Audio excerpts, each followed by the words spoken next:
Tremendous hot morning, it's not warm morning, it's actually hot morning. এখন বাজে সকাল 8টা আর রোদের ঠেলায় তোমার দেখো অবস্থা খারাপ। তো চলো আজকে যে টিপসটা তোমাদের সঙ্গে শেয়ার করব সেটা হলো এই যে এটা দেখতে পাচ্ছ, এটা কি জানো? এটা হচ্ছে আমার ভাত।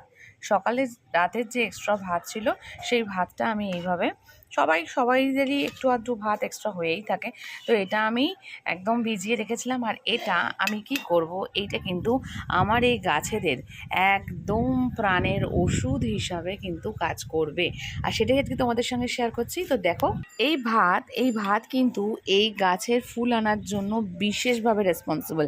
এখানে তোমরা যে একটা ফুল দেখতে পাচ্ছ, এই গাছটা পুরো ভর্তি হয়ে যাবে ফুলে যদি কিনা এটা দেয়া হয়। খানিক দিন আগে আমি এটা দিয়েছিলাম এবং আবার আজ এটা দিচ্ছি।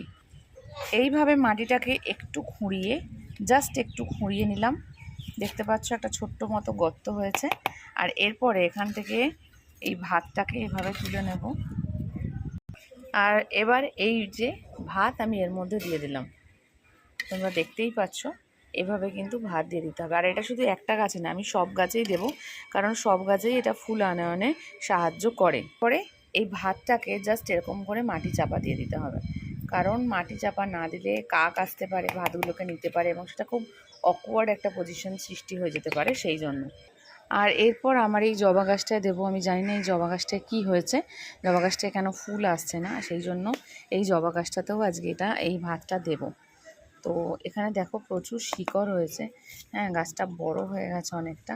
এরও আমি মাটিটা খানিকটা খুঁচিয়ে নিলাম। খুঁচিয়ে নেওয়ার পর এখানে আবারও এই যে ভাত দিয়ে দিচ্ছি।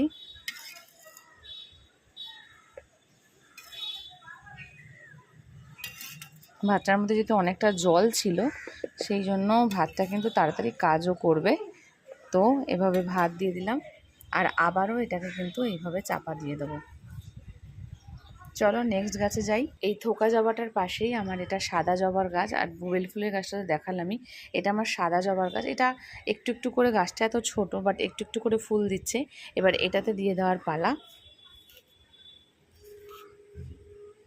মাটিটাকে জাস্ট একটু খুঁচিয়ে নিলাম আর আবারও এখান থেকে খানিকটা ভাত নিয়ে এভাবে এতে দিয়ে দেব।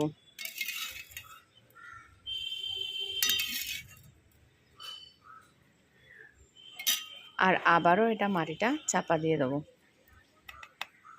এতে আমি আর কোনো জল দেব না, কারণটা হচ্ছে মাটিটা অলরেডি ভেজা আছে।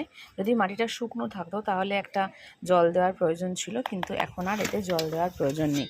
এবারও দেখতে পাচ্ছ এখনও আমার এখানে বেশ খানিকটা ভাত রয়েছে।